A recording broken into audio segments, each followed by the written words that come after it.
All right, and so Dafofro Akedian Punyankopon Ede Acheye is the first day of the 6th month of the year 2020.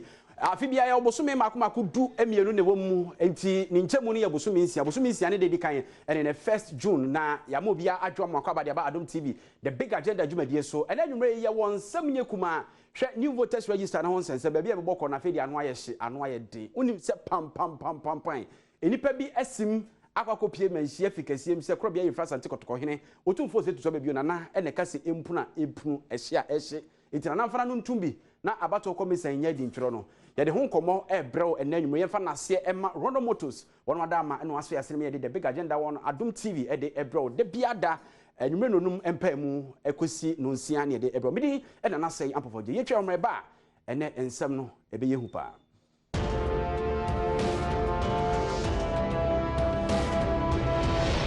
All right, welcome back. Yasamu akwaba biem ede aba Adom TV the big agenda dwumadie so unim se afi den a wose yeto aba na abato ni benya ato so a abato nwoma be na ede beto. Are you going to use the old register and I say new register fufuro ya abato commission person compile and I say the fufuro person twero no na yede ebeto aba no unse opposition bebre aba very stiff unim se abato commission no kire se hunhia se oye abato nwoma fufuro nenso NDC any ekuo bi a se bi won sha banse stakeholders civil society organizations bi chechero madwen e de efa ho eledai wokọ menhia fikasie mu a imani Ghana womo ene wonomo emfefo mo so atia pintin e wabato won se won tiase e ma ne nya adwuma metre Alliance for Social Equity and Public Accountability ASEPA wonomo akọ e de asem aya adesredi akoto menhia krobia ifa sante kotoko henu tumfo se tutu abia enum se wonom sere no ada na entu ne nan emfancy form na wonka bibi ncha bato komisa asisi se omabunu agoma so kakra na yenkwa homa so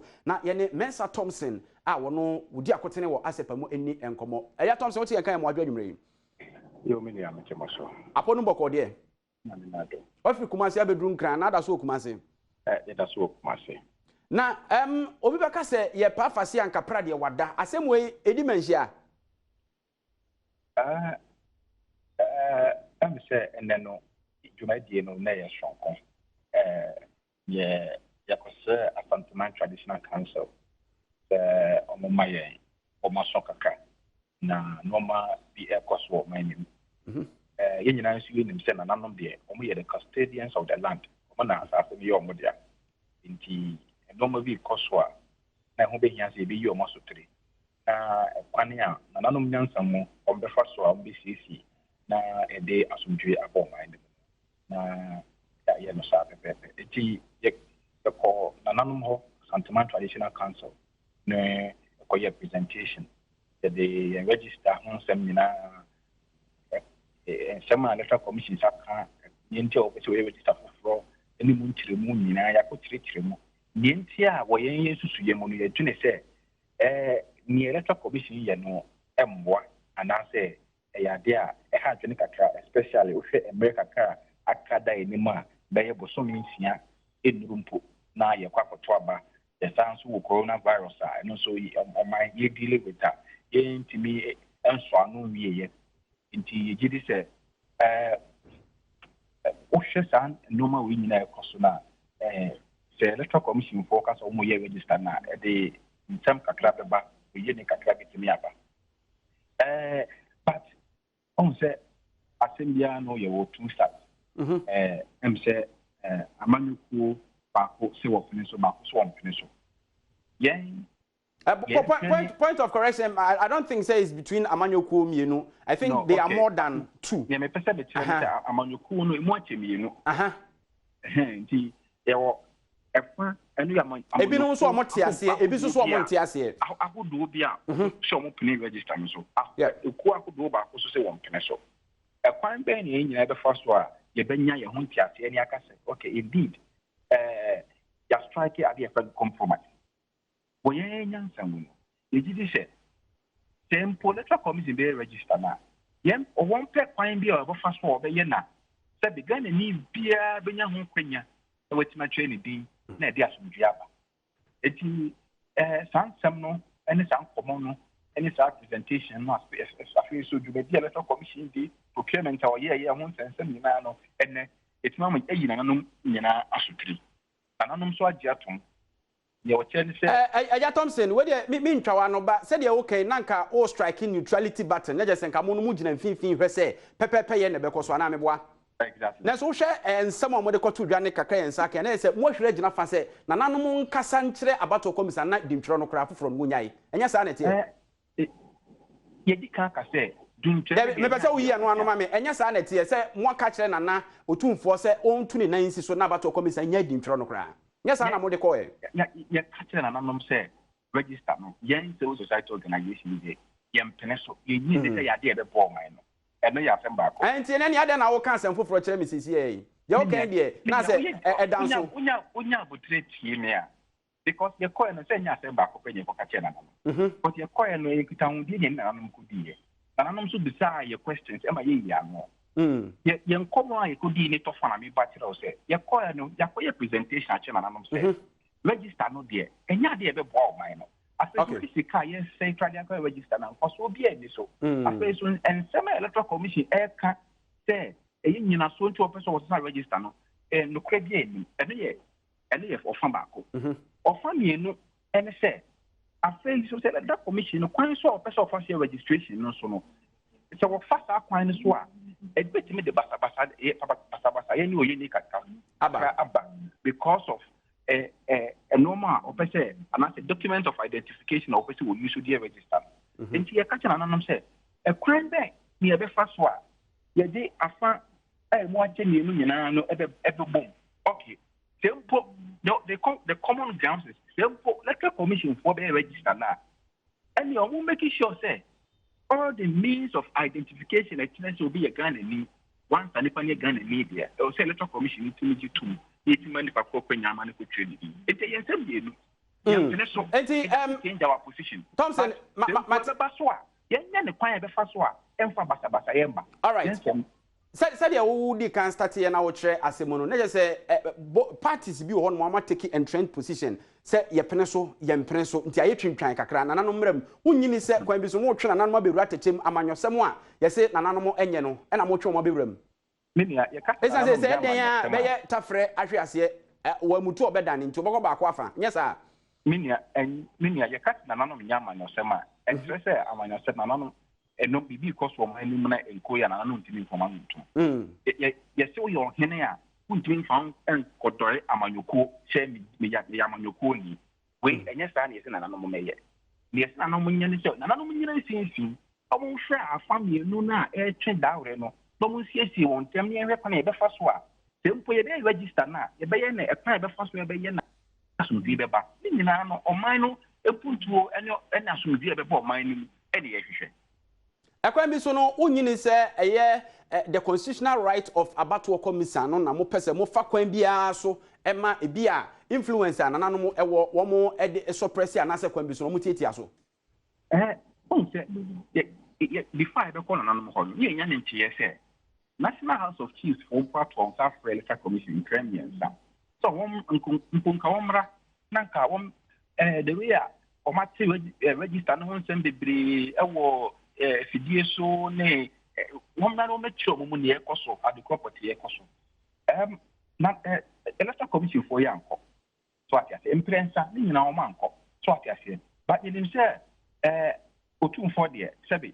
na nato ne nsa frɛ Electoral Commission nim sɛ menyi ne sɛ Electoral Commission for betima agoso mu enti Thompson ma mimisa o sɛ de wo kan sɛ abattoir commission no agina ya wasie no emwa eniema a wo ye ne kwakofa ntokwa aba nti yemfa ne sɛ nana afrɛ abattoir commission no mo akɔ no mo cheche o masemu na atɔ otumfo akoma so sɛ oh na sɛ ne de amu ye eya de asɛm bi na mbeka ni nyina ne sɛ yenka sɛ obi eye right obi ye wrong yen ya state your position but you say ni nyina mu no e kwan ben so ye be fa so aye the Electoral Commission person mo ye na dia so dwe be ba eno na ne kra ba no e ni dem say nananom de in fact ye be to aba bia otukoko so ono na de bia no tremfifi e fe say amanyoko wonyina obe kai obe sign peace pact obe ye obe to anamon bia e de asomdwe be ba enti anamon no aye be kwa so no e dem say otukoko so de be kan dwumedi a odi hu to ensure say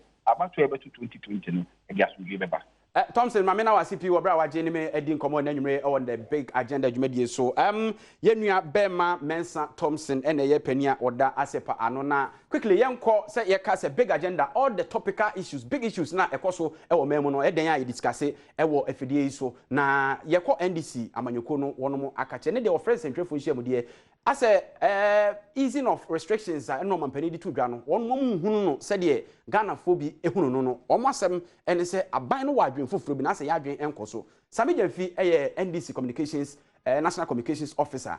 Sami, good evening. Good evening, no number voje. Na aponum to saying oba dia dia che. Ya da twede ampo Nyankopon ase. Yenim senkaja restrictions yi se coronavirus yi aban mu mpanimfo ne adokotafo chese yehu na kwan yagugum ama life kakra asamba normal. Enso mu kirem se de normal mpani di to dwa no bibi foforo bi kra bata kire nya de ye yadwen ye no. De na mo hunu. Mi ampa jo sa pepe na ye kan no. Sebio onipa bi ani wa owa asasi so a ompene fa hodie. And untino say ye restrictions on public gatherings. Na nipa nyina nya akwanya etinye di omudwuma enka ye nigi sema obia including NDC because as amanyuko ni aso ye pe freedom. Sure. The aye rally campaign ne de keka ho. But ye nyina ye hu se mra ye wo mi obroni si we are not in ordinary times. Yeah. Ye wa ho kire ne ahuhehia mu. Ye wo se ye nyina no ye sacrifice because of your pumudin, your home bambo near you, because Nipan Quadia is irreplaceable. And until all your man penny now take a decision be relative to the coronavirus, your reborn year, and what's a woody kind drain or minor, no woman for apumudin. But the camera say, and some woman penny the two just said, Tabua or the two Nipan share munshia muso because of coronavirus that they were free honor. I didn't for the tire tree. Nana. Yenina ya apply to common sense kaka. Omampenyi say we be masalachi. Omampenyi say we be sorry. Nemo se wo ko masalachi ana wo kwa sorry a. Asofo mpenyifo ne imam fo invest dipa ne mmoro oha. Eni se dipa ne bro 100. Ebiom so no ko masalachi ana wo kwa sorry den mu a. Eni se wudi more than 1 hour ewo ho. Okay. In that same speech ne so no. Omampenyi kroya say Easy for any NI for almost in case some will be a new register. Now register no, or use just Ghana card any passports. Then a we need a card time you know you be you would. Some I want the one I can't carry home. And now who could to a man penny. There be said, oh, and not who could to a man penny, and I'm for Bianca candy on a kind street. And who you now will be out there from. Okay. Oman penny say. Easy for no. Ebe to me kwa bontia koye new voter register. Omo de wa mo any limit on the number of nipa omo be to me aboabo oma no at any center say omo de ye registration. No correct. Enti asore de omo penya mo limit of 100. But easy de so obe boabo nipa apema no ahanu anu ahansia no and form and penny because a easy omokwa for ye new voters register or no fee say ubenya so faso. The same for NIA. Apart from say one limited nipa do mo betimi aboabo o ma no. One sans one limited emre do mo betimi di in their work. Entike bia o man penny a odwi o manfo ahobambo ho a wo se asori kra na ye kwa akobọ pa ya kire nyame no. Ye nyema preka ma ye ndi 1 hour. And you think easy for so mokwa ye voter register. Na almost 1 hour. But we dey easy for omo betima ye adwuma 7 a.m. anopa ekosi anwumre 5 p.m. for 10 hours. Na chere say o man penyi no priority the new voters register. Easy argument sadano any NIA kenatefo adano ayo madwen so omo be ye. Na kwan a omo nam so ye no so no ye nyina ye nim se omo person mudi wia aba eda ye nimu because you so Ghana card ne passport na ya make sure say wo NDC strongholds a nipa dodo na any sankrata bi no ye de yi nipa bebre bi afrim na through that no wait na wia aba ni nti de ya kan nyina ne in terms of the easing of restrictions no ambof weje adwen foforo taya kire enye ya ho bambo enye ya fomudi enye ya fa hudie eno mampenyi dwen ho ono de ni new register obeye no de wia aba mu no Enoa any did the Samina said ya woke and say about to ho sebio chronobo said ya wususu no enu nti na omampani etu sa na moy na mun carry so hwese bia state institutions ye bibi so mo execute bibi no e bia systematic protocols ne so mo hwese amanfo ebedi om hu ni wo ho no eno be more effective than say bia asori a bia ani sheda eni om ho sa no Maybe answer me na okay. A question na me bisa o. Maybe I say no a question na me bisa o. Ope baby a. Ye nyina yan ka no krenkyere ho. Baby a order wo pa e hefa. Enye voter registration center. Ye ka baby a order wo ho na nipa di omu ni pa.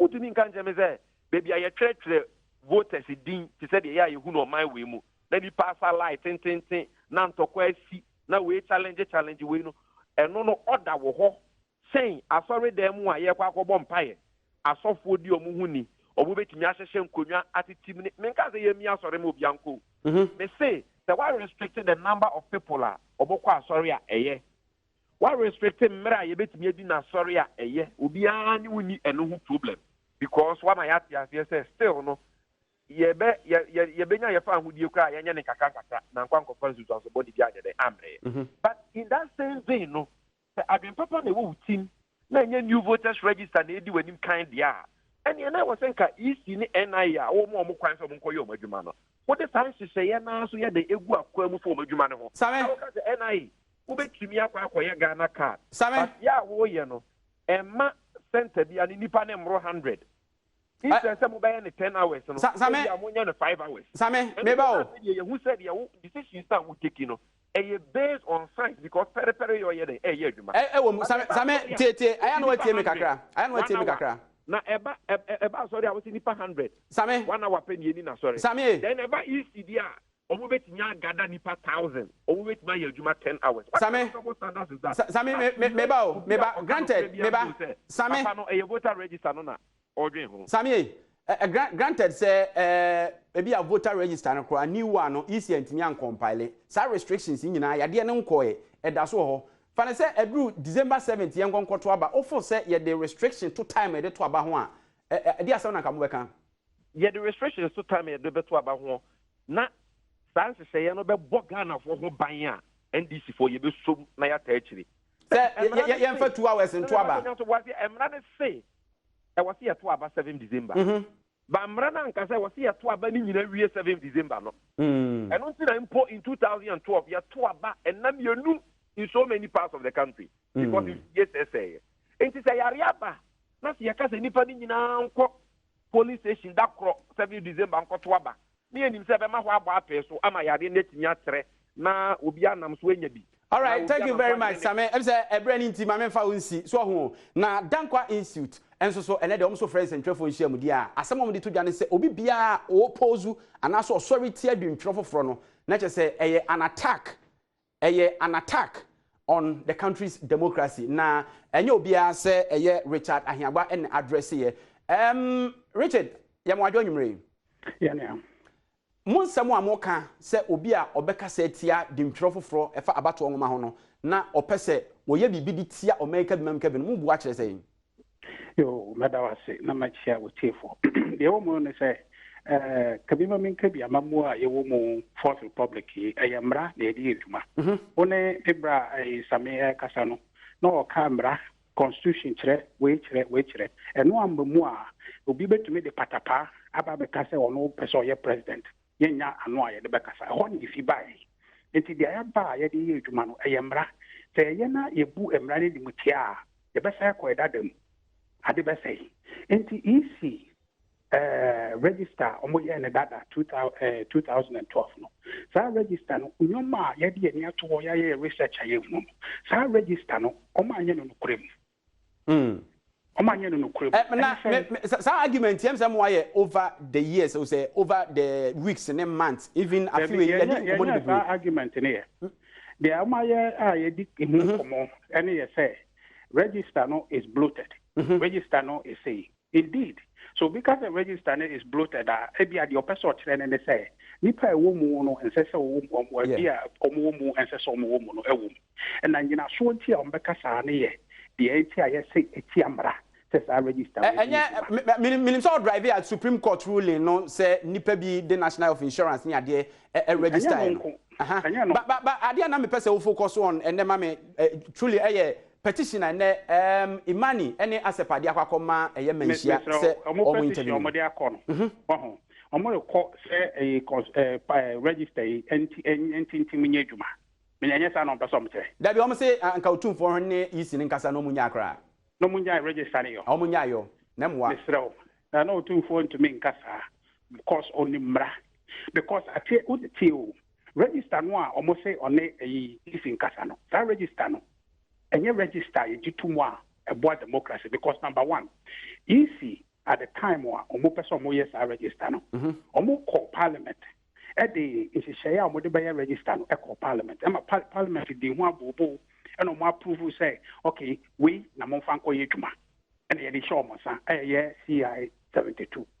Ye dey CI 72 ma omo no. Ye say so obi ba so obetro ni din a. Ma say ni panfa passport mbra. Masani pano fa NHI card mbra. Masani pano emfa voters ID card mbra. Na ECG ade so mu ko say omoko akoye eduma. Unfortunately, I just all wrap up my time now soon. Wadaroma. Okay, Mate. Omo the birth certificate ko kan ho abra parliament an kan kire omo se mo fan kan ho. Omo the baptismal certificate ko kan ho abra parliament an kan kire omo se on fan kan ho. Sa etiambra. And number 2. Anunti yenua Bema Richard Ahiagba a ono ye pani a woda ye Dankwa Institute no na otese ndi nko ene Samedia Mfiso akasa ena afei ye Thompson enso so ade ne de free asepa ba ene asepa e de adesade akoto omampani ye otumfo anim se wontu na no ana se wonfa na no ento asem no mu bi ena NDC fo so e kire se nanado e de sebi adwenbone ena easy restrictions no Dankwa Institute kire se kwan bia obi abefa so bi obeka setia abato nwoma foforo no ese nipa no attack o main democracy na oka ni nyina bo ma na ese afi abato nwoma foforo no ho apotwe no ebekoso a arrange on big agenda ebekoso a discuss na de esefata so